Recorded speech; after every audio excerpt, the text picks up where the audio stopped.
Bonjour, bienvenue. Today we're back again with our reaction to Point Culture, and this one is cryptids. This is monsters like Yeti, Loch Ness, Bigfoot, just interesting monsters that, people debate whether they exist or not. So let's get right into it for today. Go subscribe to Links the Sign if you haven't already. I reacted to his Point Culture on Greek mythology, and that was really good. So yeah, let's get right into it for today. Let's go.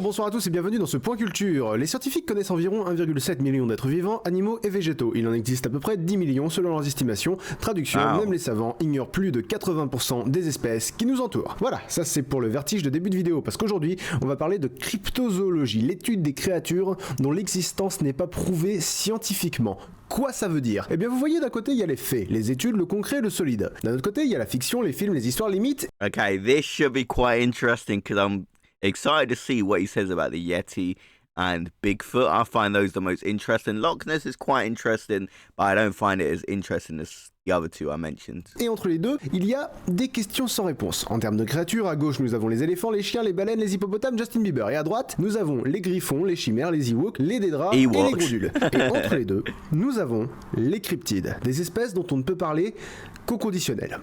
Et vous verriez qu'il serait très difficile que je ne m'exprimerais qu'au conditionnel. Non seulement ce serait difficile, mais en plus, vous ne comprendriez rien, donc je penserais qu'il vaudrait mieux que je ne le ferais pas. Je préfère prévenir, je suis quelqu'un de très cartésien. J'ai tendance à très difficilement croire en quelque chose, mais je suis un cartésien enthousiaste. Je refuse d'admettre que les créatures du top 20 existent pour l'instant, mais putain, ce serait vraiment trop cool que j'ai tort. Bref, les cryptozoologues... J'adore le concept même de cryptozoologie parce que c'est vraiment un truc dégueulasse. Au fond, ils étudient les animaux dont l'existence n'est pas prouvée. Ergo, dès qu'ils l'ont prouvé, c'est plus leur boulot. Ils travaillent activement à ne plus avoir de travail. C'est comme scier la branche sur laquelle t'es assise, sauf qu'en plus, elle est hyper dure à scier. Tu parles d'un boulot de merde. Bref, les cryptozoologues classent les cryptides en 10 catégories que voici. 1. Les animaux connus mais qu'on ne retrouve pas dans leur habitat naturel. Si tu trouves un éléphant dans tes chiottes, c'est soit un cryptide, soit un très mauvais lendemain de soirée. 2. Des animaux qu'on connaît mais en différent. Vous verrez de quoi ça s'agit. 3. Des survivants d'espèces éteintes récemment. 4. Des survivants d'espèces éteintes beaucoup moins récemment et dont on n'a que des preuves fossilisées. 5. Des survivants d'espèces qu'on croyait éteintes pas récemment mais qu'en fait ce serait plus récent que ça parce qu'on a trouvé des fossiles plus récents que les autres fossiles qui étaient moins récents. Je vous jure que c'est une vraie catégorie. 6. Des animaux dont on n'a aucun fossile mais qui rappellent des animaux existants. 7. Des animaux dont on n'a aucun fossile et qui rappellent que dalle. 8. Des animaux mythiques avec une base animale. 9. Les animaux paranormaux. 10. Les canulars avérés et les erreurs de jugement. Vous l'aurez compris, c'est plus ou moins une échelle d'improbabilité d'existence. Et on ouvre le bal avec un de mes préférés, numéro 1, le chupacabra. Ça veut dire suceur de chèvre en espagnol, donc ça pourrait être une insulte particulièrement imagée. Et toi? Oh, I actually didn't know the translation was goat sucker. But the chupacabra is like a mythical creature. I find it very interesting tale of the chupacabra, if I'm being honest. Va donc sucer une chèvre. Les chupacabras, c'est assez magique dans le sens où, dépendant les gens, la description est complètement différente. Regardez ces trois images, ce sont des représentations de chupacabras. C'est très compliqué parce que tout ce qu'on a, c'est des bestioles vidées de leur sang et des témoins qui disent avoir vu des créatures avec des grands yeux rouges ou non, avec des ailes ou non, avec une rangée de poils noirs et drus sur le dos ou totalement sans poils ou avec des écailles ou... Bref, le chupacabra, c'est ce que tu veux, mais c'est caca. Les scientifiques ont d'ailleurs trouvé des explications à presque toutes les apparitions de chupacabras. Des canidés avec une gale extrêmement avancée, des singes échappés d'un zoo.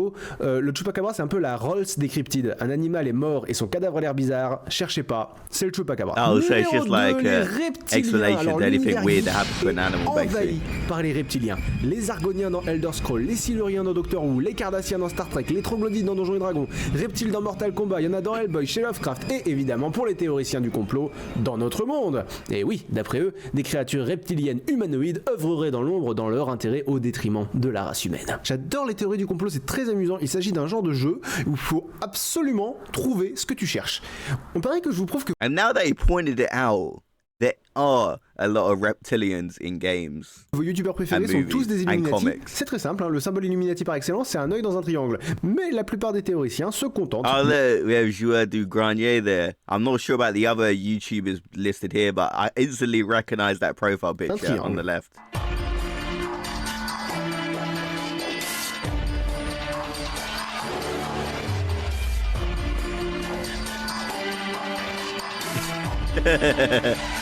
Oh, the triangle. I haven't seen Donc, this oui, les in complotistes voient aussi ce ages. genre de symbole pour les reptiliens. Ces derniers ont besoin de notre ADN pour vivre, donc leur symbole à eux. Wow, I mean, this video is 10 years old, and I remember watching those Illuminati videos as a kid where it's like, play this song in reverse. Jay-Z is part of the Illuminati when he does the triangle. Oh my, I haven't seen those videos in years. People just stopped making those. Ce sont les spermatozoïdes et les ovules. Oh mon Dieu!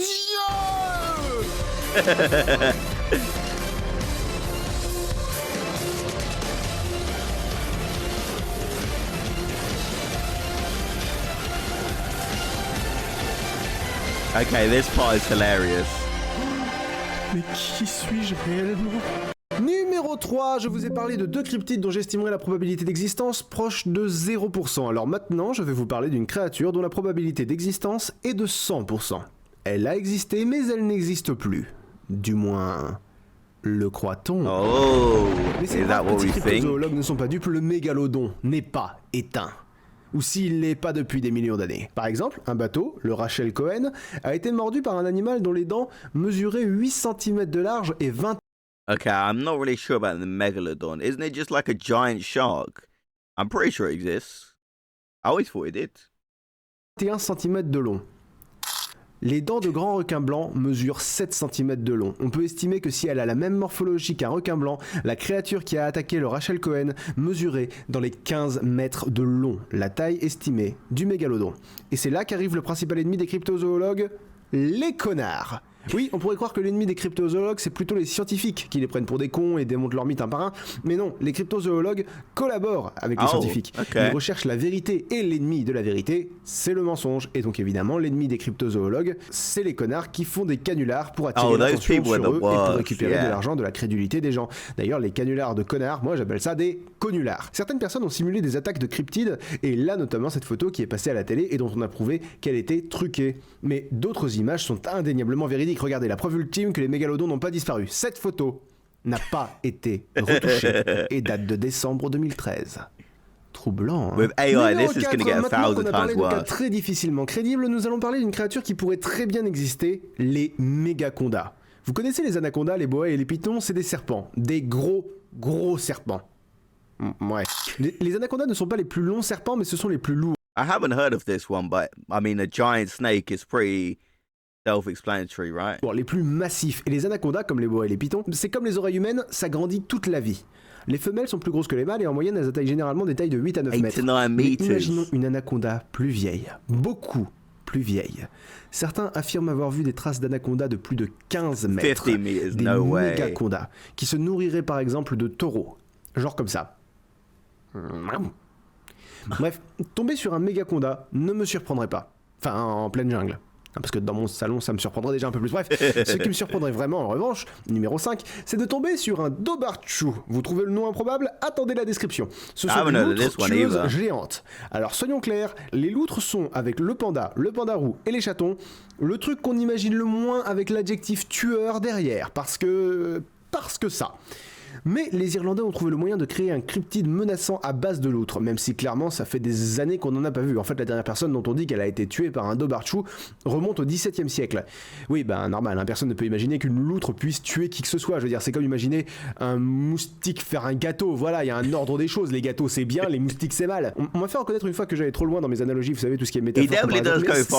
Si on les prend parce qu'elles sont, les choses ont tendance à être chiantes. Alors si on commence à les faire interagir, ça devient sympa. Tiens, je sais que je parle probablement à des fans d'animé. Alors, regardez, si vous voyez les figures de style comme des attaques de personnages de shonen, et ben vous les trouverez plus classe et vous les retiendrez plus facilement. Kashikano Anaroji. Vraiment, que je dorme plus. Numéro 6, le Jersey Devil. Oh yeah, I've heard of this one, yeah. Un gros risque en l'appelant le diable du New Jersey. Aperçu depuis le 19e siècle dans les Pine Barrens du New Jersey, ce cryptide est une chèvre bipède avec des ailes.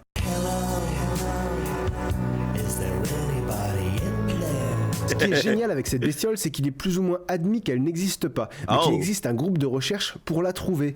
Enfin, je sais pas, ce serait comme vouloir trouver des dragons, des licornes ou des griffons. Qu'est-ce Reviens sur tes propos, Lynx, dis que tu t'es trompé. Mais qui êtes-vous? Enfin, comment vous... Qu'est-ce que Je suis toi du futur. Oh non, putain, non mais tout le monde l'a fait, ce scénario, sérieusement. Ah oui, forcément, connard, dans le futur on a découvert les voyages temporels, alors ben on revient tous pour nous empêcher de faire des conneries. Eh bon, admettons, tu veux quoi? Ce que t'as dit sur les dragons et les licornes, dis que ça existe. Mais ça n'existe pas. Là, j'entends rien. T'es chiant, je vais pas dire que ça existe si ça n'existe Bon, pas. écoute, depuis que t'as dit ça, les licorniens et les dragonheads te pourchassent, ok? Ça fait déjà 32 ans que ça dure. Ah, donc les gens sont encore plus tarés dans le futur. T'as pas idée depuis que Super Mario est devenu président du monde. I mean, technically, I'm watching this from the future. This video is 10 years ago. And yeah, people are definitely crazier now than they were back then. C'est la merde. Je te demande pardon. Bah, en 2035, il a été convenu qu'une idée pouvait devenir président pour éviter les excès de personnalité, et tout ça, ça fait que... Ta gueule, je m'en fous, casse-toi. Bon, mais les licornes et les dragons existent, hein? Ouais, les licornes et les dragons existent. Trop cool, ciao. C'est quoi cette musique?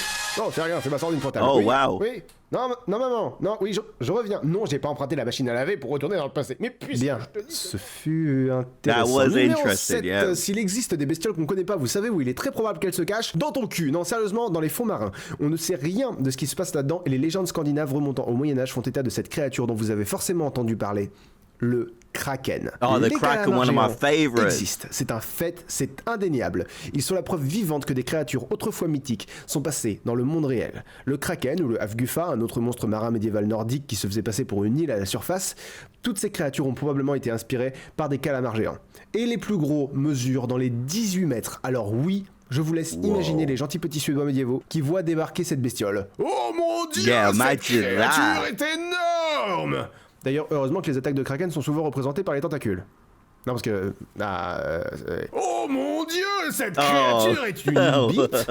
Numéro 8, l'un des cryptides les plus connus et sans aucun doute le monstre du Loch Ness que l'on surnomme Loch Ness Nessie. Monster, Et pour yep, ceux qui up n'en in auraient jamais Scotland. entendu parler, ce qui est assez improbable, il s'agit d'un animal reptilien au long cou qui aurait élu domicile dans le Loch Ness en Écosse. Il est aperçu régulièrement depuis les années 30 et fait l'objet de canulars depuis les années 30. Regardez, ça c'est la première photo du monstre du Loch Ness. Alors, j'ai peut-être l'esprit fermé, mais chez nous, dans le Finistère, ça s'appelle un chien. A Le lac a dog? été scanné plusieurs fois, un coup ils ont entendu des échos bizarres. Wait, we gotta go back a little. I mean, no, I don't see a dog there. Ça s'appelle un chien. Le lac a été scanné plusieurs fois, un coup ils ont entendu des échos bizarres, d'autres coups rien du tout, des dizaines de choses ont été vues à la surface, mais jamais de façon claire, précise et indéniable. D'ailleurs ça me permet de faire un rapide top 10 de mes images préférées du monstre du Loch Oh, Ness. this should be Numéro hilarious. 10, 1972, un éléphant de mer. Numéro 9, 2005, on retrouve une dent, c'est The une deer dent de tooth, cerf. ok. Numéro 8, 2003, on retrouve un fossile près du Loch Ness, mais il a été déposé par quelqu'un qui l'a trouvé ailleurs. Numéro 7, Frank Searle photographie des troncs d'arbres. Numéro 6, trunks. 1934, peut-être l'image la plus connue, un jouet avec une tête Oh, de that was monstre kinda marin. clever, especially Numéro for the 5, time. 1951, ce sont des bottes de paille. Bags of Numéro straw. 4, c'est un faux Nessie qu'une équipe de chercheurs avait oublié, champion du monde. Numéro 3, c'est un labrador. Numéro Oh, 2, it was a 1972, labrador. cette photo représente soi-disant un aileron. Le scientifique qui l'a prise, Sir Peter Scott, a baptisé Nessie le Nessiteras rhombopteryx, anagramme de Monster Hawks by Sir Peter. I need to go back.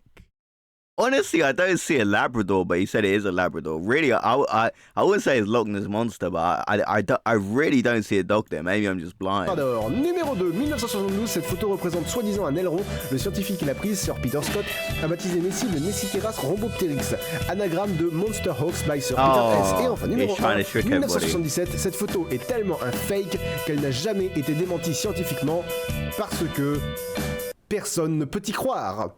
Et mention honorable à ce gars qui, à 52 ans, a trouvé une image de Nessie sur Google Earth, ce qui lui a permis de remporter le premier prix d'un concours Oh, organisé wow. autour des Let's see the apparitions du photo. monstre et la coquette somme de 2000 livres. Et en effet, sa photo vaut le coup. Préparez-vous. The shock au of your life. choc Okay, de I'm votre getting vie. prepared. I'm getting Je prepared. défie qui que ce soit Oh? de me dire qu'il n'y a pas un vague trait sur cette image. Okay, like looking at it, like I wouldn't have noticed anything at the start, but if you really focus, you can see the line. I wouldn't say that's the Loch Ness Monster, but I mean, he won £2,000, so what do I know, really? I mean, getting £2,000 for that photo, definitely lucky guy. I mean, it's pretty cool. Sur cette image. Et si ça, c'est pas une preuve, enfin, ce mec a gagné 2000 livres grâce à ça. Nous vivons dans un monde de barges. Numéro 9, le Mignoko. Vous voyez Dune, le roman, le film, le jeu. Vous voyez les vers géants. I've seen the movie. Je suis un symbole pénien. Eh ben, il y en a qui disent que ça existe en Amérique centrale et septentrionale. En fait, scientifiquement, ce serait de très gros spécimens d'amphisbènes souterrains. Qu'est-ce qu'un amphibène? C'est un squamate. Ouais, bon bref. Des inscriptions mayas ont fait référence à ces créatures et ils mesureraient plusieurs dizaines de mètres, alors que le plus gros amphibène connu fait une petite vingtaine de centimètres. Ouais. Mais s'il a existé, tout porte à croire que le Mignoko est éteint puisque ça fait 130 ans qu'on ne l'a pas vu. Bref, on est dans le flou le plus total. Numéro 10, un type de chez nous, le Dahu, une créature chevresque de France. Honnêtement, tout le monde sait que c'est une légende et personne n'y croit. C'est un peu comme Ah, but I heard of this one. Oh putain, mais j'avais oublié à quel point j'étais con quand j'étais jeune. T'as fini, oui? Tu tiens vraiment à mourir? Non mais merde, mais ça n'existe pas les licornes. Tu dis pas ça! On s'en fout de ce qui est vrai. En ce qui te concerne, les licornes existent. Mais ça peut pas te pourrir la vie à ce point, sérieusement. Ça fait des décennies qu'ils essayent de me planter des cordes en plastique dans le cul. Huh? Oh. Ouais. Yeah, that was a D'accord, bit crazy, that comment. les licornes Bon, existent. tu t'y tiens hein, cette Oui, fois. oui. Bien, c'est pas possible, sérieusement. Bref, tout le monde sait que le Dahu n'existe pas, c'est une créature du folklore français, mais aussi suisse. Le Dahu a la particularité d'avoir les pattes d'à côté plus longues que les autres, et il vit en montagne, du coup il ne peut avancer que dans un sens. Regardez, si le Dahu a les pattes de gauche plus longues que celles de droite, il ne peut tourner que dans le sens inverse des aiguilles d'une montre. Sinon il tombe, voilà. Nos cryptides à nous sont un peu moins classe. Numéro 11, est-ce qu'on peut parler cryptide sans évoquer l'abominable homme des neiges? Oh, I love this Oui, sans doute, one. mais du coup, on s'en fout parce que moi je l'évoque. Le Yeti est une grande créature simiesque des montagnes himalayennes. C'est probablement une redondance. En fait, c'est exactement comme le monstre du Loch Ness. Il est tellement connu que le nombre de conulars encourage de sceptiques. Yeah, this one is so famous that I can imagine people coming up with random theories, faking photos. I like it though. I really like the Yeti. I just think it's a really cool creature. Obviously, it don't exist. I mean, if I get proven wrong, then I'll take the statement back. But I mean, it's featured in a lot of media, and it always makes a cool appearance in video games, movies. I really like the Yeti. One of my favorites. Entre les fausses traces de pas, les faux scalps, les faux poils, la seule preuve que la communauté scientifique ne veut pas rejeter, c'est ça. 2 poils analysés génétiquement et qui appartiendraient à une espèce d'ours disparu. Une espèce qui ne serait ni un ours polaire, ni un ours brun, mais entre les deux. Voilà, si le Yeti existe, c'est un ours. D'ailleurs, le surnom d'abominable homme des neiges vient d'une mauvaise traduction du Sherpa Meto Kangmi, qui signifie homme-ours des neiges. Et d'ailleurs, Yeti signifie ours rocheux. Le plus connu des grands singes inconnus est un ours. Cette phrase n'a tellement aucun sens qu'elle peut sans doute tuer des gens. Numéro 12, la houle. Certains disent que c'est une chauve-souris géante, d'autres un genre de singe volant, et le plus génial, c'est qu'il n'y a aucune preuve tangible qui existe. C'est cool, hein, que des commentaires et des rumeurs. Sur l'échelle de l'improbabilité, on a un niveau costaud. Surtout que leurs apparitions se limitent à des attaques nocturnes en pleine forêt de Java, donc en fait les attaques peuvent aussi bien être le fait d'un cerf-volant que de n'importe quoi, mais les scientifiques privilégient la piste de la chouette leptogramme, un oisillot asiatique avec de gros yeux rouges. Mais pourtant les singes volants existent, regardez ce documentaire.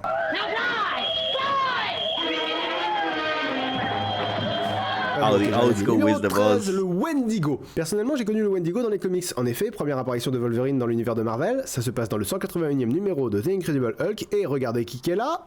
Coucou. Oh, that's a pretty cool fact about the Wendigo being in Wolverine's first appearance. Sauf que le Wendigo est l'adaptation d'un mythe amérindien. C'est un peu le loup-garou des Indiens d'Amérique. On devient un Wendigo en mangeant de la chair humaine. Et comme les loups-garous, les Wendigo-Wak, oui c'est le pluriel de Wendigo, nous on rajoute un S qui se prononce même pas, eux ils rajoutent une syllabe. Bref, les Wendigo-Wak donc peuvent se cacher parmi les humains et ne sont reconnaissables qu'à un petit signe distinctif près. Je vous laisse regarder, c'est assez subtil mais vous devriez pouvoir le remarquer. Non ? Un petit abyssal. Voilà. Et en fait, le Wendigo était un mythe qui permettait aux anciens Indiens d'Amérique d'éviter de se bouffer entre eux. Physiquement, la grosse caractéristique principale du Wendigo est sa maigreur. Il est le symbole de la famine et du froid, et par extension, le Wendigo représente l'avidité. D'après certaines légendes, le Wendigo grossit proportionnellement avec ce qu'il mange. Et plus il mange, plus il a faim. C'est une créature qui est constamment rassasiée et constamment affamée. Paye ta classe amérindienne. Numéro 14, voyons sur cette même monde quel folklore nous avons exploré. Le Mexique, l'Amérique du Sud, les États-Unis, les pays scandinaves, l'Irlande, la France, l'Himalaya, Java. Et si on allait en Afrique, hein? Oh yeah, allez, ouais, en plus, c'est un African africain sympa. Le Emela Ntuka. Bon, j'aurais dû résister, mais Le point culture. Is that like a dinosaur? Pas drôle des années 50. c'est une famille congolaise qui voit de la neige tomber chez eux pour la première fois et donc la neige s'arrête et le mari hésite à mettre une cagoule pour sortir au cas où ça retombe. Il dit hey, je vais pas mettre une cagoule là, dis donc si ça tombe. Please understand how, oh yeah, Yeah, like I'm kind of lost here. This one, I imagine like you really have to speak French. If you speak French, which I imagine most people watching this video do, probably everyone watching this video does. Let me know how funny this joke is, because obviously I can't relate to this. Tombe pas, c'est ridicule. Et sa femme lui répond aimez-la en tout cas. Je suis désolé. C'était la blague pas drôle des années 50. Le Emela Ntuka est une créature du folklore congolais, un être entre le rhinocéros et le lézard qui attaquerait de gros pachydermes comme les éléphants, les rhinocéros ou les hippopotames, mais qui serait herbivore donc on risque rien. Yeah, it does look like a rhino and a lizard now that you said that. Rien. Non, parce que bon, en termes de preuves, on n'a rien, et en termes de témoignages, c'est un peu comme toujours. On a le docteur Trucmuche qui prétend l'avoir vu, mais pas de bol, il n'avait pas son appareil photo sur lui. On a le journaliste Lucien McTroutbal qui l'aurait vu, mais s'est contenté de le décrire. Bref, que des témoignages, rien de concret, et la probabilité qu'une créature plus grosse qu'un bison ne laisse rien de concret. That'd be so funny if you actually saw one of these creatures, but you didn't have your camera on you, and you just tell everybody and no one believes you. Oh, that's got to be one of the worst feelings of all time, if you actually did see it. Est envers 0. Mais que ce serait cool s'il existait. Numéro 15, le Peluda, qu'en français on appelle la velue. Et normalement on devrait l'appeler comme ça parce que c'est un cryptide de chez nous, mais... Bon bah la velue alors. La velue est un genre de dragon qui aurait terrorisé les Sartois. Ah ouais non mais c'est précis à ce point, ça l'est même encore plus, c'est pas tout le département de la Sarthe, c'est juste La Ferté-Bernard, fière commune de moins de 10 000 habitants, donc ouais, si vous me regardez de La Ferté-Bernard, cette vidéo est un peu pour vous. La velue est un dragon hérissé de poils empoisonnés qui crache du feu et qui aurait été tué par un fier chevalier sartois. Vous l'aurez compris, on est moins dans la cryptozoologie que dans la légende, mais bon, nos dragons à nous sont tellement rares que j'en ai quand même casé un, parce que fierté nationale, voilà. Numéro 16, je suis pas spécialement fan des grands singes en termes de... Oh wow, that's actually pretty cool. Like, look at that. As a very interesting looking creature. I don't know if he has a video about dragons, but I'd definitely be interested in checking it out because I find dragons so cool. So he probably does based on the stuff he covers on his channel. I'm going to go check that out after if he does, but yeah, look at that creature. Definitely a very interesting look, like I said. Parce que fierté nationale, voilà. Numéro 16, je suis pas spécialement fan des grands singes en termes de cryptides parce que un grand singe c'est un grand singe, je veux dire ils existent et du coup à chaque fois que quelqu'un voit un macaque il hurle au cryptide. Mais bon, s'il y en a un que je suis plus ou moins obligé d'aborder, c'est Bigfoot comme on l'appelle aux États-Unis ou le Sasquatch comme on l'appelle au Canada. Les rumeurs concernant le Bigfoot sont presque aussi vieilles que les États-Unis. Il y aurait... And that photo on the far right over there is so iconic. I think everybody has seen that photo. The other photos I haven't really seen, but that photo there is all over the internet. I think it's probably one of the first results when you actually type in Bigfoot. I may be wrong here. Même des preuves ADN de son existence. C'est un des cryptides les moins improbables. Seulement, comme toujours, les cryptozoologues font le travail inverse des scientifiques. Les scientifiques observent, analysent et déduisent.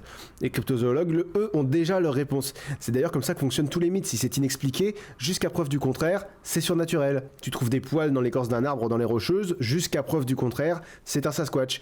Et c'est généralement là que la cryptozoologie perd de sa crédibilité. Un vrai scientifique exclut toutes les hypothèses valables avant d'admettre qu'il est devant de l'inattendu. De plus, si un scientifique avait vraiment des preuves concluantes de l'existence de Bigfoot, je pense qu'il en ferait des t-shirts qui seraient publiés dans tous les revues scientifiques du monde, qu'il aurait un film sur sa vie.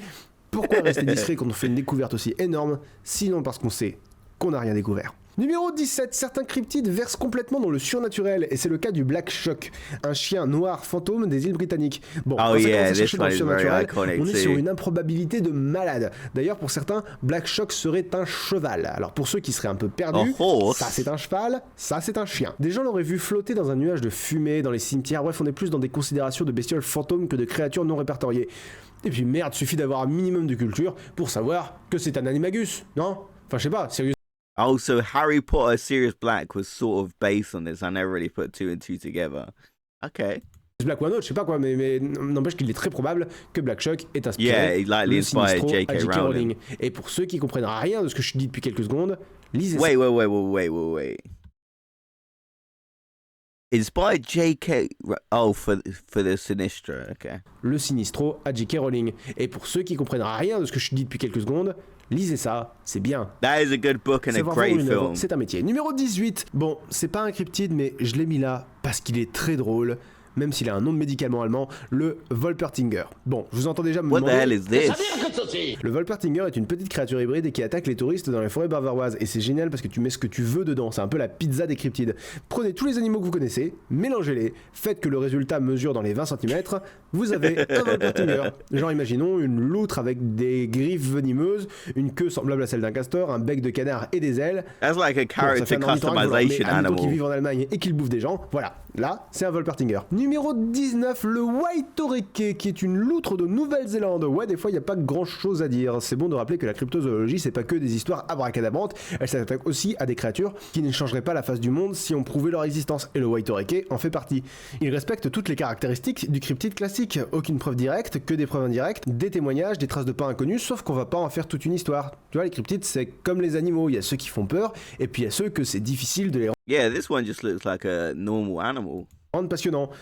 Je vais vous raconter l'histoire terrifiante Terrifying story, we got them creepy music coming in. Le lapin de Garenne. Ça ne fonctionne pas. Et enfin, numéro 20, le Tatzelwurm. Est-ce que c'est pas un nom qui fait rêver? On dirait une maladie dégueulasse où tu perds tes ongles. Tatzelwurm. En fait, ça veut dire ver qui a des pattes. Et si vous êtes un inconditionnel du point culture, là vous devrez penser au bipède du point culture sur les animaux insolites. Et ben c'est un peu l'idée. Le Tatzelwurm est un reptile de plus de 50 cm de long, cylindrique et relativement épais. Voilà. On retrouve le Tatzelwurm au centre de l'Europe, au niveau des Alpes, et il aurait une tête ronde et non pas une tête de serpent. Bref, il est possible que cette créature existe. Et d'ailleurs, pour conclure ce point culture, je vais vous raconter une histoire vraie et une histoire qui laisse sceptique. C'est l'histoire du panda. Pour les gros ignorants, les pandas géants, c'est ça, un gros ours d'Asie noir et blanc. Bien. How does someone not know what a panda Nous looks sommes like? en 1869. Okay, 1869, les going back. découvrir 20 minutes sous les mers, les filles en fleurs de bonne éducation soupirent en lisant les aventures de Frédéric Moreau dans l'éducation sentimentale, et on se fout tous plus ou moins de la gueule de Napoléon III. Et personne ne sait ce qu'est un panda. Le père Armand David, parti en missionnaire en Chine, voit la peau d'un ours blanc avec des taches noires, totalement inédit. Il demande à ce qu'on lui montre cet animal en vrai, mais on lui ramène un panda mort, en lui expliquant que c'est pas évident à trimballer vivant ces conneries. Du coup, les scientifiques occidentaux sont hyper excités et partent tous chercher des pandas, mais ils n'en trouvent pas. En 1900, ils arrivent à la conclusion à laquelle nos scientifiques seraient arrivés aussi. Les pandas. Wow.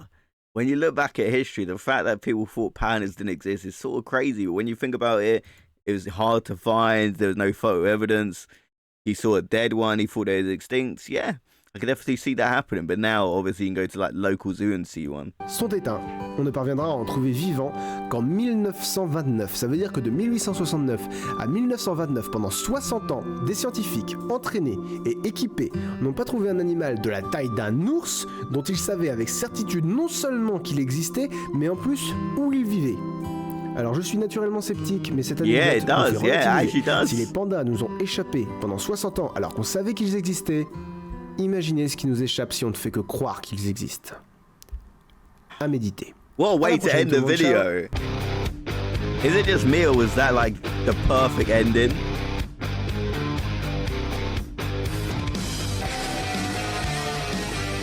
And obviously we got the credits. Amazing designs there.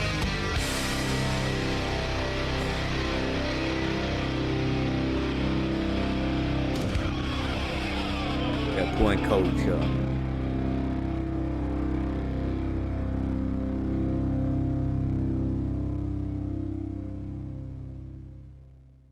Okay, so what a great video about cryptids, you know, animals that people think but can't really prove exist. And you got cryptozoologists trying to prove the existence of them. And he made a good point about the panda, that the panda, they couldn't find out proof that it exists for 60 years, which is pretty insane when you think about it. Like, you can literally go to your local zoo in pretty much any country and see a panda nowadays, which is sort of insane when you look back at history. So maybe we'll see some of these animals get proved to exist. You never know. You never know. In 20 years, 50 years, 100 years, you never know. Especially with a lot of the ocean. We haven't explored most of the ocean, so there's definitely some weird creatures out there. And sometimes you don't want to know they exist because they're too creepy, too scary. Like the Kraken. You never know, man, if we find out a Kraken does exist. Loch Ness could exist. If I had to rank them, I'd say Loch Ness has potential to exist. You never know with that one. Bigfoot, I think, could exist. Obviously, there's no proof, really. But the fact that this guy also got money from that photograph, £2,000, is sort of insane for his photo of the Loch Ness. But this video is amazing because he covered the main ones like Loch Ness, Yeti, Bigfoot, like I said in the title, and the Chupacabra, one of my favorites. But he also went and covered loads of different creatures from all over the world, well-known ones, some that most of them I haven't heard of. So that was an interesting thing because I was learning about them for the first time. Definitely have a lot of interesting looks. But the thing that really got me was the story about the panda at the end. So if you guys haven't already, go subscribe to Links to Sun, an incredible video. One of my favorites I've reacted to, if I'm being honest. And yeah, let me know your thoughts about this video. I'll see you guys in the next video. Have a great day, everyone.